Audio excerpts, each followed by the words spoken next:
was a long time coming. When Pete got his PGA membership, the first thing everyone said was, you know, okay, this opens up a lot of doors for someone who's one of the better talents in the area. Peter had arguably one of the best seasons any club professional has had in the section ever. When we start the year, you know, winning 2 of the 5 biggest events of the whole year is pretty impressive. Playing with Pete is pretty humbling. He's one of the longest guys in the section, so he just flat out overpowers every golf course that he plays. But what's crazy, everyone talks about how much speed he has. It's really around the greens that is the most impressive. He's really one of the better putters, and his hands are really good around the greens. I mean, he made 2 up and downs out of the Met Open this year that were absolutely insane and world class. His game is tour level, and he's really even keel, and you never know if he's making 5 birdies in a row or 5 bogeys in a row, which is also an important part of being a really good player. He's gotten so much better over the last 10 years. He owns it, and he owns his game, and he should be, because he's better than most. And he's figured out what works for him. He's successful doing it, and he's not going to change, and he shouldn't. So he's supremely confident and comfortable in what he does, and he shows it every time he tees it up. Remember when he won his first section championship at Sleepy Hollow? It was a really hard golf course. I think he was the only one under par. He was like 6 under. It was kind of a little bit of a Tiger Woods moment there where everyone else was struggling and he seemed to feel like it was pretty easy out there.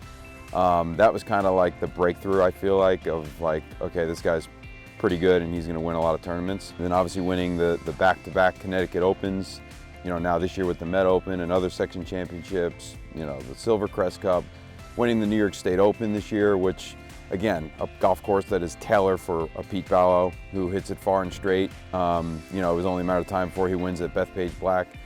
There's no shock that he can win at any golf course, you know, that we have our tournaments on.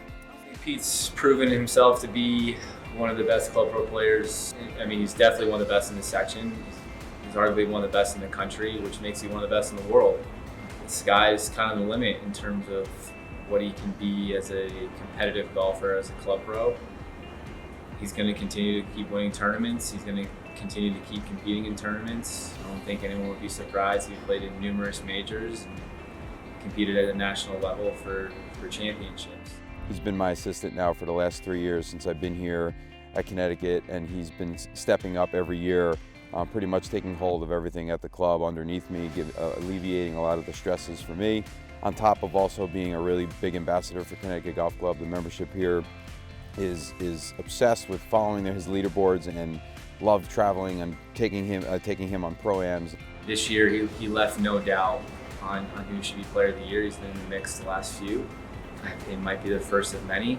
He's one of the best, and there's no doubt, and he's etching his mark in history, and he's going to continue to do that. And 20 years from now, I'm sure we'll be talking about a Hall of Fame career, and this seems to be the first player of the year for him and what will be that career. At the end of the day, he's a huge ambassador for Connecticut Golf Club. He's a great ambassador for the Met PGA. There's no shock to anyone that Pete won this, and frankly, I don't think this is going to be his last by any stretch of the imagination. He's going to compete at a high level for many years to come. I look forward to seeing where Pete takes his career, and I'll do anything for him to make sure he moves on.